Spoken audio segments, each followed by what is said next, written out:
আমরা বলেছি যে অবশ্যই মধ্য ফেব্রুয়ারিতে 2026 সালে জাতীয় নির্বাচন অনুষ্ঠিত হতে হবে। আমরা বলেছি তার আগে জুলাই সনদ এবং জুলাই ঘোষণাপত্রের আইনগত ভিত্তি নিশ্চিত করার জন্য প্রক্রিয়া সম্পন্ন করে অবশ্যই গণভোট দিতে হবে এবং এই গণভোটের ব্যাপারে সকল রাজনৈতিক দল একমত হয়েছেন। একটা রাজনৈতিক দল এটার ব্যাপারে একমত ছিলেন না, তারা বলে আসছিলেন যে এটার কি প্রয়োজন, এটা নির্বাচিত হওয়ার পরে ওনারা এটা করবেন, মানে ওনারা আগেই মনে করেন ওনারা নির্বাচিত হয়ে গেছেন, হয়ে যাবেন, সুতরাং ওনারা এটা পরে করবেন। আমরা পরিষ্কারভাবে বলে আসছিলাম অবশ্যই এটার আইনগত ভিত্তি দেওয়ার জন্য গণভোট দিতে হবে এবং এই গণভোটের ব্যাপারে সকল রাজনৈতিক দল এখন একমত হয়েছেন, তারাও একমত হয়েছে। এখন ওই রাজনৈতিক দল গণভোটের ব্যাপারে একমত হয়ে আবার আরেকটা প্যাচ লাগায় রাখছেন। আমরা আশা করছি এই প্যাচও ছুটে যাবে ইনশাআল্লাহ, কারণ এটা গণদাবি, এটা জনদাবি, এটা গণ আকাঙ্ক্ষা, এটা জন আকাঙ্ক্ষা। এই আকাঙ্ক্ষা রাষ্ট্রকে পূরণ করতে হবে, রাষ্ট্রকে মনে রাখতে হবে। এই রাষ্ট্র যারা এখন পরিচালনায় আছেন, আপনারা জনগণের অভিব্যক্তির ফসল, আপনাদের এটি আইনগত ভিত্তি, অন্য কোনো আইনগত ভিত্তির অন্য কোনো কারণ নাই। কারণ একটাই, আপনারা জনগণের অভিপ্রায়ের ভিত্তিতে 5ই আগস্টের গণঅভ্যুত্থানের পরে জন আকাঙ্ক্ষার আলোকে আপনারা ক্ষমতায় এসেছেন। সুতরাং আপনাদেরকে জন আকাঙ্ক্ষাকে সামনে রেখে অবশ্যই এই গণভোট জাতীয় নির্বাচনের আগে এই গণভোট নিশ্চিত করতে হবে এবং জুলাই সনদকে আইনগত ভিত্তি, সাংবিধানিক ভিত্তি নিশ্চিত করতে হবে। এর ব্যত্যয় আমরা উচ্চ কণ্ঠে বলি আর নম্র ভদ্রভাবে বলি, যেভাবেই বলি না কেন, আমাদের দাবি পরিষ্কার, অবশ্যই এটার আইনগত ভিত্তি, সাংবিধানিক ভিত্তি গণভোটের মাধ্যমে আগেই নিশ্চিত করে সেই আমি বুঝি নির্মাণের শিল্প, সালাম স্টিল বোঝে durability, Salam steel most durable still.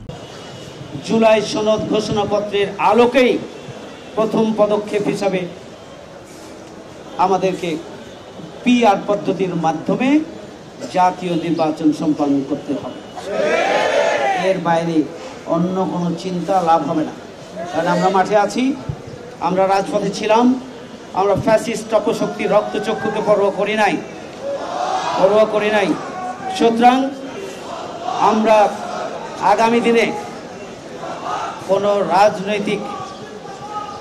আগামী দিনে অন্তর্বর্তীকালীন সরকারের কোনো চক্রান্ত এবং ষড়যন্ত্রকে আমরা বরদাস্ত করব না। আর কোনো রাজনৈতিক দলের চাপে যদি আপনারা থাকেন, জনগণ বাদ দিয়ে যদি কোনো রাজনৈতিক দলের লেজ ধরেন, আনুগত্য প্রকাশ করেন, তাহলে এদেশের জনগণ যেটি মানবে না, এটি আজকে আপনাদের কাছেও পরিষ্কার থাকার কথা। সংগ্রামী ভাই বন্ধুগণ, আমরা আমাদের দাবি আমরা পরিষ্কার করে বলেছি যে আমাদেরকে অবশ্যই লেভেল প্লেইং ফিল্ড নিশ্চিত করতে হবে, অবশ্যই আইন শৃঙ্খলা বাহিনী এবং নির্বাচনী কার্যক্রমের সাথে সম্পৃক্ত সংশ্লিষ্ট কর্মকর্তাদেরকে নিরপেক্ষ ভূমিকা নিশ্চিত করতে হবে। আমরা আমাদের দাবি যৌক্তিকভাবে তুলে ধরেছি যে যারা গুম করেছেন, খুন করেছেন, তাদেরকে অবশ্যই বিচারের আওতায় আনতে হবে।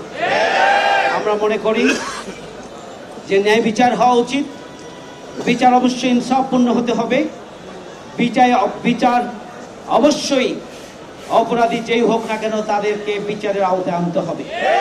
সুতরাং যারা গুম এবং খুন করেছেন, যারা ফ্যাসিস্ট অপশক্তি রাষ্ট্র ক্ষমতায় 1000 বছর টিকে থাকার জন্য যারা মানবতাকে হত্যা করেছেন, তাদের বিচার হতে হবে।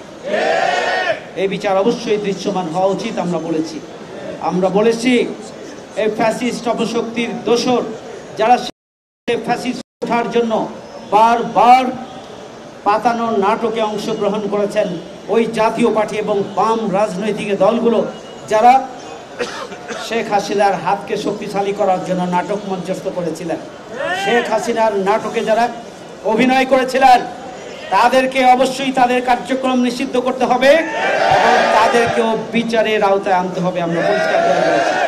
আমরা আশাবাদী যে সরকার জনগণের পালস বুঝবেন, জনগণের আকাঙ্ক্ষা বুঝবেন।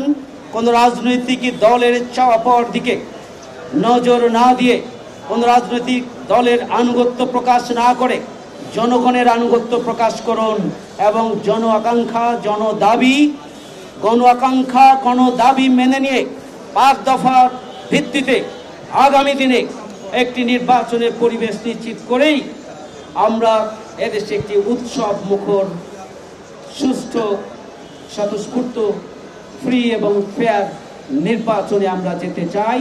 তার আয়োজন আপনারা করবেন।